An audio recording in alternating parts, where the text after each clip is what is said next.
Olá, pessoas! Finalmente chegamos ao nosso terceiro vídeo. Isso mesmo, o vídeo final da nossa trilogia. Porém, como a magia do cinema, 3 vira 4.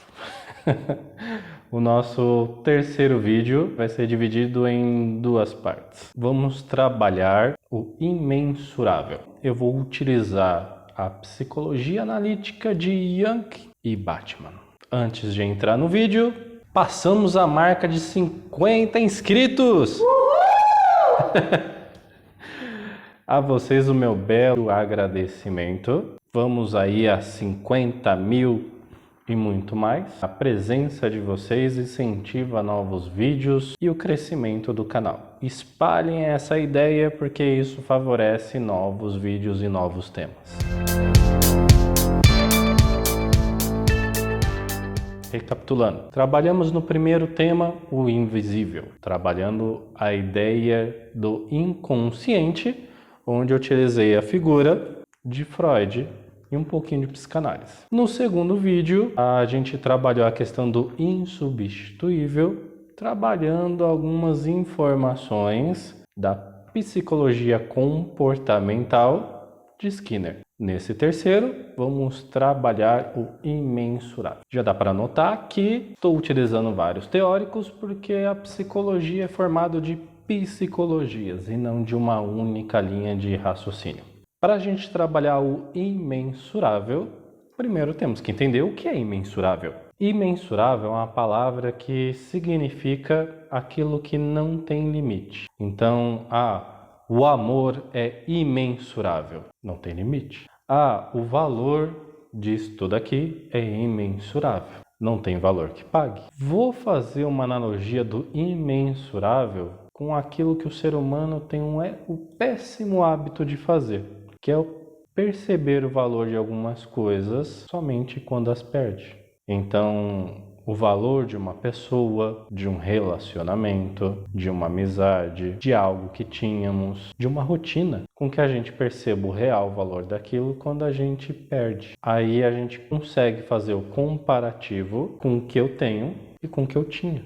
Quando a gente trabalha a noção de perca, e aí, spoiler para o próximo vídeo, onde eu trabalharei os 5 estágios frente ao luto. Uma situação de perca. Quando a gente perde alguém, quando a gente recebe uma notícia de que iremos morrer de uma doença, ou que iremos perder algo, um trabalho ou algo do tipo, entramos no que Elizabeth Kübler-Ross coloca como os 5 estágios do luto. Entrando a questão da raiva, negação, barganha, depressão e o último, a aceitação. Eu vou fazer essa ligação com que a psicologia analítica de Jung coloca.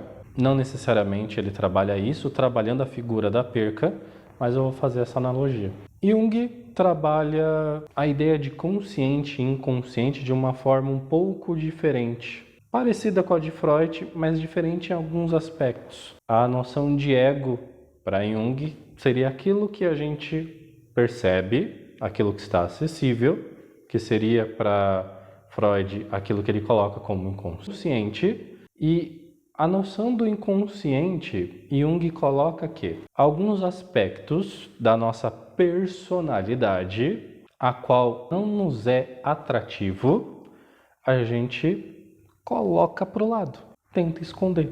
Só que na nossa personalidade, nada é jogado fora, nada é simplesmente jogado no lixo. Quando devido à minha cultura, devido à minha religião, devido aos meus valores familiares, devido aos meus próprios valores, meus valores individuais, eu começo a colocar que algumas características, falas, modos de agir não cabem a mim. Eu não posso fazer isso. É extremamente errado. Jamais eu cometeria tal ato. Tudo que a gente coloca como abominável, a gente coloca para esse lado da personalidade que seria a nossa sombra. A gente tenta colocar num lugar escuro da nossa mente, mas ainda está lá. Quando a gente fala de sombra, a gente também trabalha uma outra característica que Jung trabalha, que é a questão de persona. Persona seria o que é trabalhado na Grécia Antiga, onde muitas vezes o teatro, a peça, era feito de uma única pessoa. E como que essa única pessoa fazia personagens diferentes? Ele assumia diferentes personas, diferentes personagens. Então, agora eu estou feliz. Vinha a máscara de felicidade. Agora eu estou ensinando alguém triste. Máscara de tristeza. Então, era a questão da felicidade, da raiva, da tragédia. A persona trabalhada por Jung trabalha exatamente dessa forma. É quando nós somos diferentes pessoas. Só que Jung não trabalha a característica de sermos diferentes pessoas. Trabalha a questão de assumirmos diferentes personas. Ou seja, o Cristiano, que aqui vos fala, é psicólogo. Dentro do consultório, eu tenho uma forma de falar, de agir, uma postura, a forma que está baseado em regras do ambiente em que eu estou, características de limitação do que eu posso falar, até onde eu posso agir, ligado ao meu trabalho. Então entra uma questão ética. E aí essas limitações vão fazer com que o Cristiano seja psicólogo. Porém, ao sair do consultório, eu não sou mais psicólogo. Se estou entre amigos, eu assumo a persona de amigo. Entre amigos eu vou ter uma maior liberdade de fala, a forma de agir, as brincadeiras, aquilo que eu vou dizer, as piadas que eu vou fazer, embora eu também as faça em consultório. Mas, entre amigos, eu tenho uma liberdade de agir que o consultório não me dá. Então, eu tenho uma persona que ela funciona para quê? Para uma adaptação. Diferentes ambientes vão exigir de mim diferentes ações, diferentes comportamentos. Como esposo da minha amada Diane, eu tenho uma liberdade de agir, de falar, a minha postura, as brincadeiras que eu posso fazer. Muitas vezes são brincadeiras, falas, que não ficariam bem serem feitas entre amigos. Não seria socialmente aceito. A característica de ser esposo, marido, é uma das minhas personas. Assim como eu sou pai, assim como eu sou filho, assim como eu tenho diversas outras características que são personas. Jung trabalha a questão de que persona, ela assume características para uma adaptação social e tudo aquilo que uma persona não consegue fazer, ela joga para outra persona fazer em um outro ambiente. E aquilo que nenhuma persona faz, aquilo que a pessoa toma que não pode ser feito, vai para a sombra.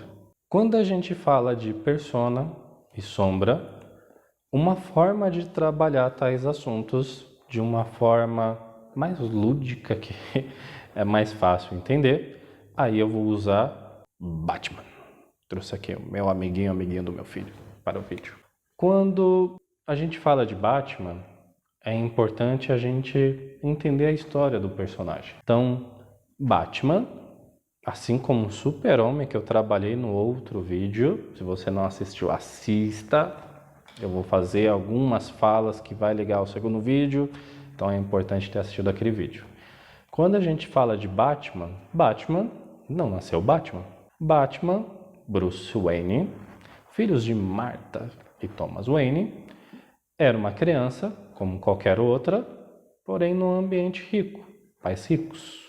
Eu vou trabalhar a figura do Batman seguindo a linha de Batman, o Cavaleiro das Trevas, a trilogia de Christopher Nolan, e Batman Ano 1, onde é trabalhado um nascimento do Batman que é utilizado até hoje.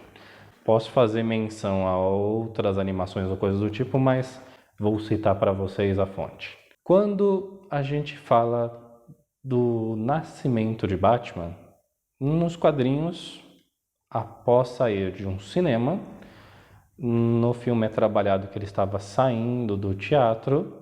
Bruce Wayne, junto com seus pais, sofrem um assalto. Em meio à confusão do assalto, o assaltante acaba matando Martha e Thomas Wayne.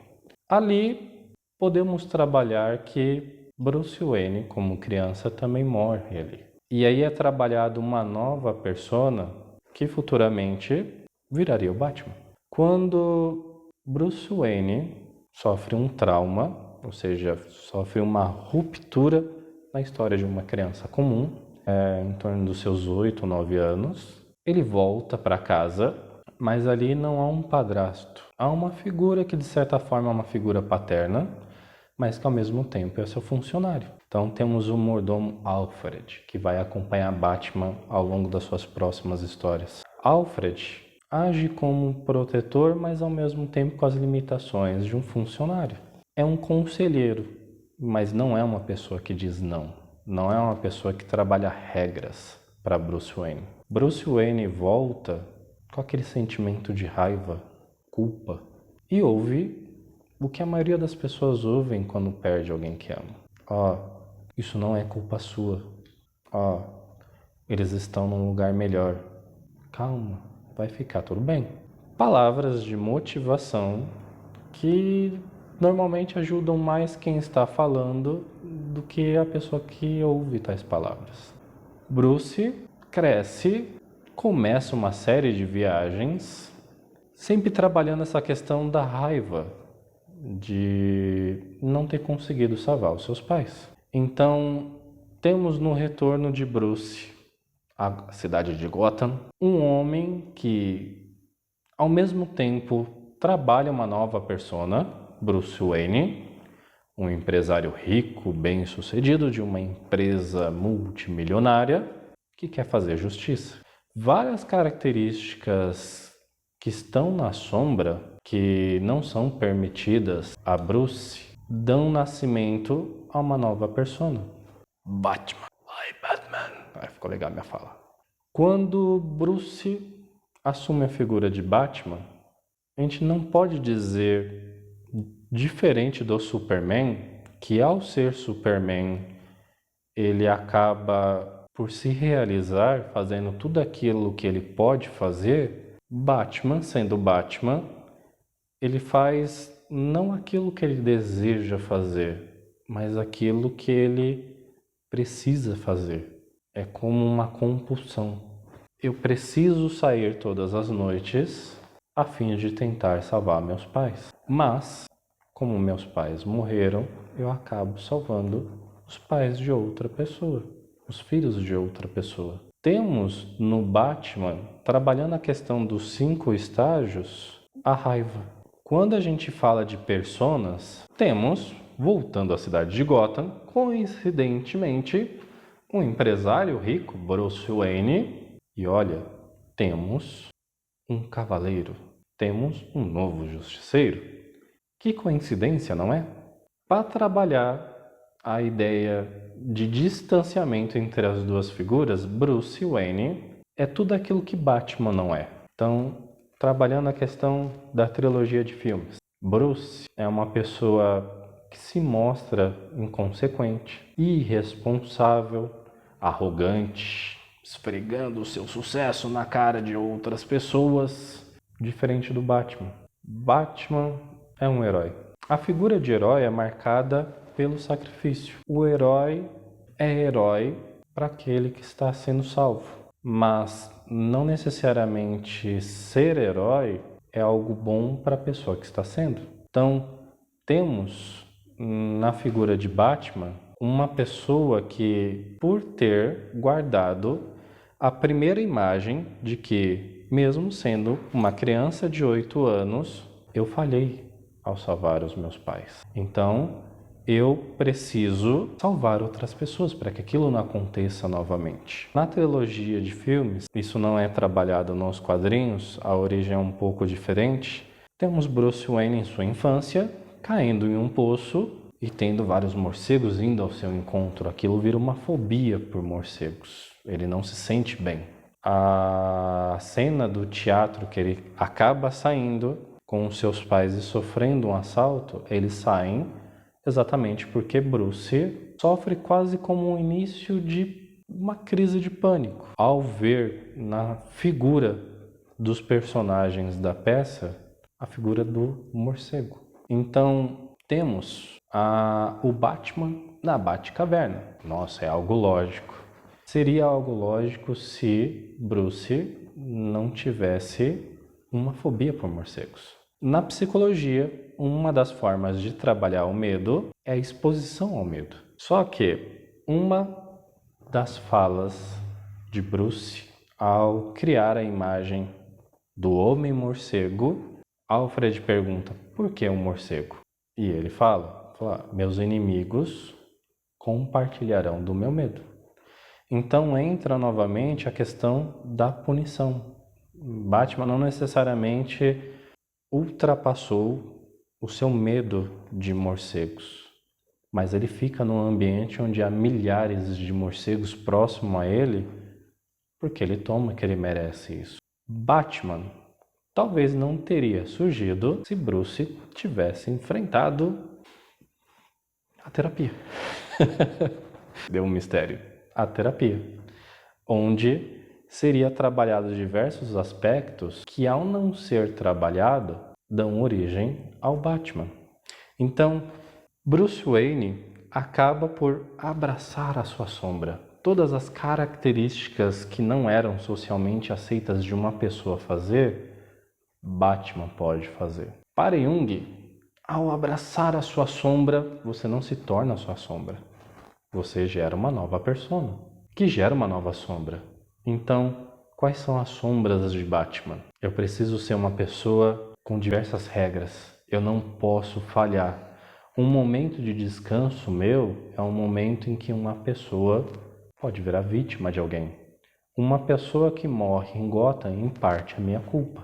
Olha o quanto de responsabilidade que Bruce se coloca. Então, temos a persona de Bruce Wayne, temos a persona que seria mais próxima de quem realmente Bruce é, que é o Batman. Quando a gente trabalha a figura do Batman, vamos colocar um dos seus inimigos mais clássicos e mais marcantes. Foi trabalhado no segundo filme de Batman, o Coringa, que vai ser sempre o melhor Coringa. Por que o Coringa é exatamente o vilão perfeito de Batman? Porque ele, de certa forma, seria a terapia de choque de Batman. Coringa, de forma antagônica ao Batman, é uma figura que não liga para dinheiro, status. Ele quer mostrar que o seu planejamento vai dar errado. De que, no fundo, as pessoas podem ser tão loucas quanto ela. Batman jamais pode perder a lucidez. Jamais pode se permitir falhar. Uma figura contrapõe a outra. No final de Batman 2, o Coringa fala, olha, esse jogo é demais porque você não vai me matar. Porque você não mata. E eu não vou te matar porque você é divertido demais. Então, esse antagonismo é o que, de certa forma, podemos colocar que Batman, na sua persona, faz com que Coringa surja. Talvez se Coringa, e isso é trabalhado em diversos quadrinhos, um dos últimos, Batman, um homem que ri, muito sombrio, é quando exatamente o Coringa finalmente vence, em que Batman realmente se mostra falho. Então as crises ocorrem quando a persona de Batman, que já é uma persona que para o Batman machuca, falha. Trabalhando novamente a figura de Batman, Cavaleiros de Gotham, ótima animação. Temos duas cenas, Batman Cavaleiro de Gotham, é uma animação de várias curtas, não é um filme com começo, meio e fim, são várias curtas. Em uma dessas curtas, Lucius, um dos funcionários mais leais de Bruce Wayne, gera um mecanismo que Batman se tornaria invencível a balas. As balas ricocheteariam. Não lembra o Superman? Então, ao colocar esse mecanismo em uma das lutas, Batman vai para cima dos bandidos, só que uma das balas acaba ricocheteando em um outro bandido. Temos ali uma cena de desespero do Batman em salvar aquela vida, em levar ela para o hospital. Ao chegar no hospital, ele deixa ali o criminoso e aquele mecanismo que praticamente o tornaria invencível para algumas lutas, ele devolve para o Lucius. Fala, ó, as balas que vão me acertar serão somente minhas. Se alguém for ter que perder a vida, serei eu. Há uma diferença aí marcante entre Superman e Batman. Superman chega ricocheteando balas. Ainda na animação Cavaleiro de Gotham é apresentado Batman com uma Fakir, que faz um treinamento para que ele consiga ultrapassar a dor, para que ele não sinta a dor como as demais pessoas. Ele consegue realizar o treinamento em si, ocorre uma luta e a sua mestra o expulsa, colocando que, olha, eu fiz tudo o que eu podia, eu ensinei o que eu podia. Bruce sai e agradece, obrigado. Uma frase pesada não me agradeça. Eu talvez tenha tornado sua vida somente pior. Imagina para uma pessoa que luta, que se sacrifica, que se coloca acima das demais pessoas no sentido de que todas abaixo de mim são pessoas que eu tenho que proteger. Você faz com que essa pessoa consiga sofrer ainda mais. Aí nasce uma crítica e um cuidado muito grande do que tem na internet, muita coisa te oferecendo uma solução muito fácil em oposição à clássica terapia, ao psicólogo. Te tornar mais forte, muitas vezes, simplesmente vai te fazer sofrer ainda mais. Ao mesmo tempo que ele traz essas lembranças da Fakir, do treinamento que ele teve, Batman, após uma longa luta, está nos esgotos pedindo socorro a Alfred. Vários cortes, sangramento, costelas quebradas, e Batman cai ao chão esperando socorro e, ao tocar no chão, ele acha uma arma. Ele entra em desespero, fuça todo aquele lixo e acha várias armas. Chega Alfred para resgatá-lo. A visão de sofrimento no semblante de Batman. Alfred fala, me dê a mão. Batman responde, não posso. Então, naquele momento é mostrado que aquela persona, a figura do Batman, para Bruce Wayne é uma persona que o castiga diariamente. Olha, essas armas que estão aqui, como eu não vi isso? Meu Deus, quantas vidas se foram através dessas armas? Eu não posso parar. Então, entra novamente um comportamento que a gente coloca uma persona disfuncional, uma persona que, embora positiva aos outros, Batman é o herói. Para Bruce, o sacrifica diariamente. Ele se penaliza diariamente por tudo aquilo que aconteceu. Então, para Batman, porque fala-se que Batman é roubado, porque Batman com preparo sempre ganha de todo mundo. Mas isso não é uma característica positiva para o Batman. Na verdade, é uma característica extremamente penosa. A gente tem um comportamento psicótico de que sempre vai acontecer algo ruim. Uma coisa pior sempre vai vir. Olha, eu treinei e eu consigo facilmente vencer um homem. Mas terão lutas que eu vou lutar com 5 homens. Então eu preciso me preparar para conseguir vencer 5 homens. Mas terão lutas em que eu vou lutar com 10, com 15, com 20. Eu preciso sempre me preparar para isso. Ele está sempre esperando o pior. Trabalhando a persona de Jung, essas personas podem ser disfuncionais. Então, para a pessoa do dia a dia comum. Um médico, um juiz, um presidente de empresa pode chegar a um ponto de que abrace aquela persona e não consiga se desligar dela. Então, um presidente de empresa que, como presidente, tem diversas responsabilidades. Eu sou uma pessoa que as pessoas precisam de mim. Eu sou a característica de poder. Ninguém está acima de mim. Ok, dentro do ambiente empresarial. Essa pessoa chega em casa e fala para o próprio filho: abaixe seu tom de voz comigo, rapaz. Você acha que está falando com quem? Essa é uma frase que mostra muito a persona disfuncional. Você acha que está falando com quem? Fora do ambiente de trabalho, você é uma pessoa como qualquer outra. Um médico. Oi, tudo bom, Cristiano? Cristiano não, doutor Cristiano. Eu abracei o fato de me chamarem de doutor no ambiente hospitalar, mesmo eu não tendo doutorado, e obrigo as demais pessoas a me chame de doutor Cristiano, porque eu me sinto ofendido se me colocarem abaixo disso. Aí você tem diversas profissões que a gente poderia citar isso. Advogado, juiz, várias em que essa persona, que teoricamente traria um poder, é abraçada.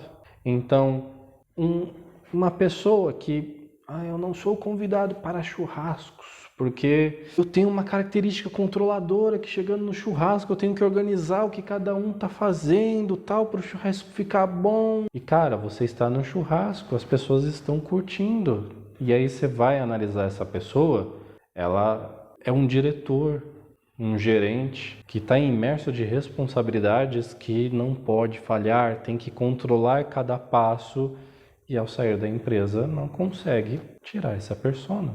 Então, em Batman, diferente de Superman, Superman tem diferentes personas. O Superman, que é onde ele está se realizando, e quando ele está sendo um simples repórter, que ele pode ter uma vida comum.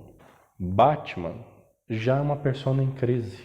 Ele não se permite ter relações porque essas relações podem vir a se machucar em consequência dele. A primeira relação que ele teve, que foi marcante, que é a relação com seus pais, se foram por uma falha que ele coloca que é dele.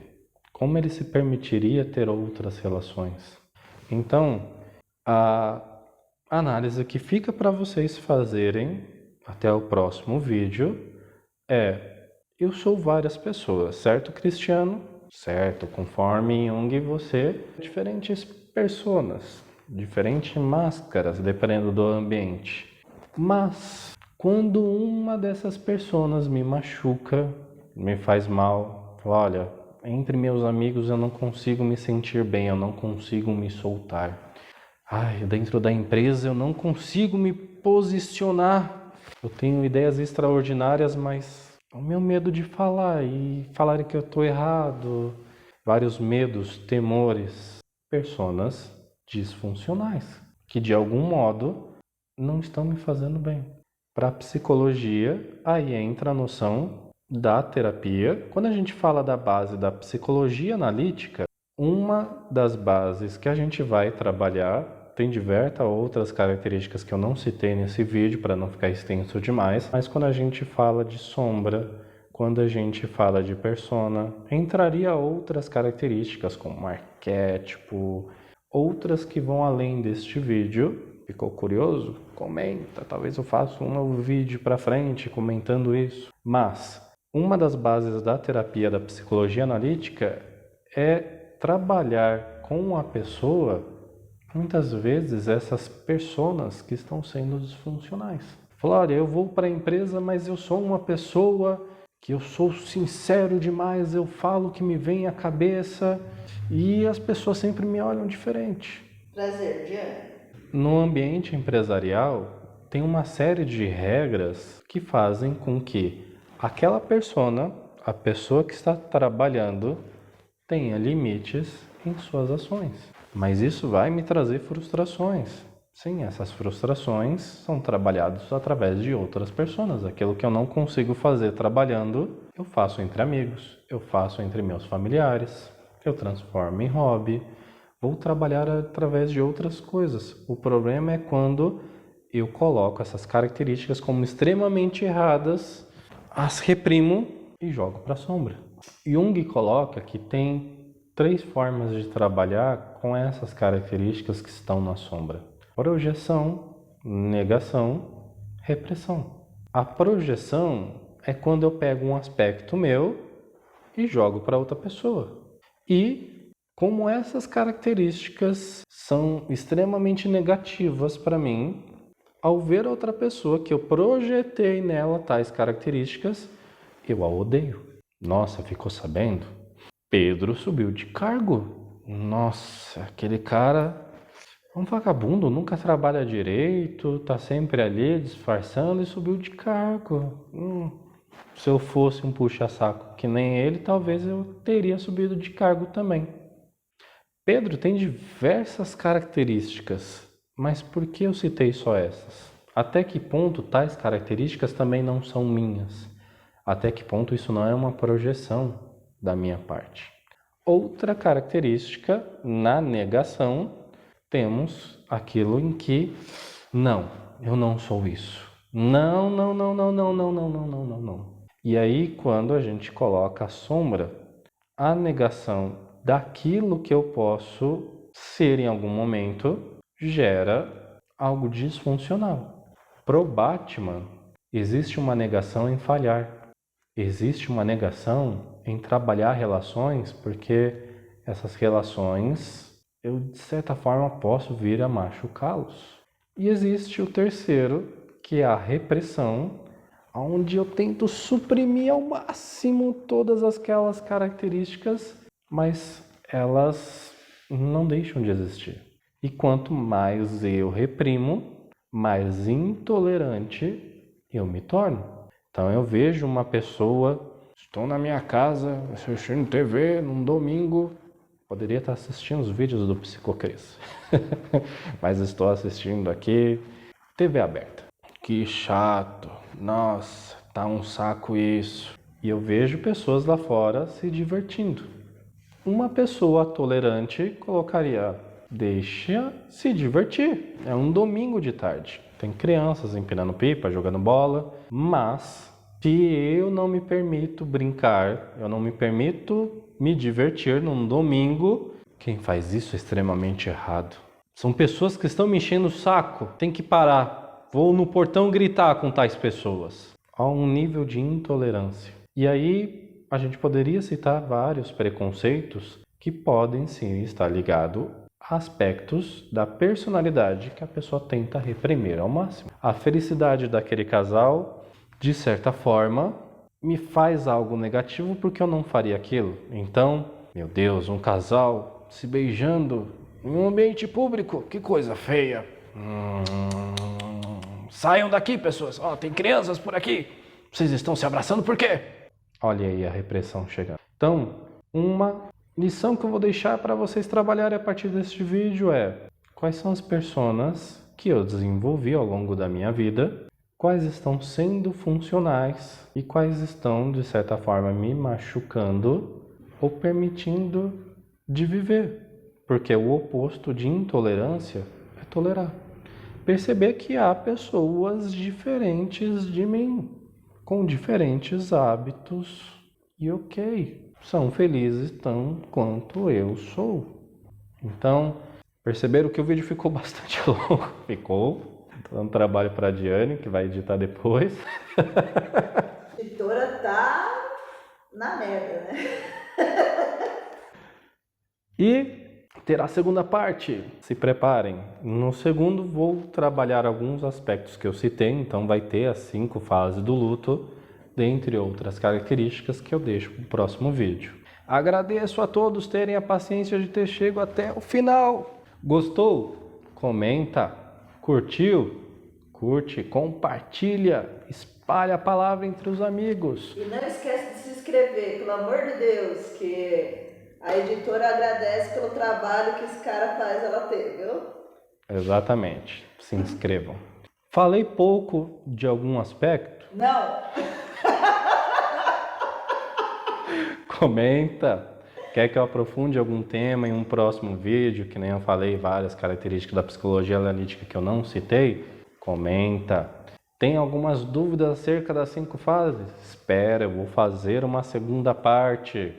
Então, por momento, pessoas, forte abraço e até a próxima.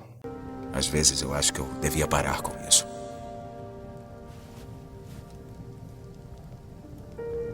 Talvez tenha razão, senhor. Mas algo me diz que há um propósito maior.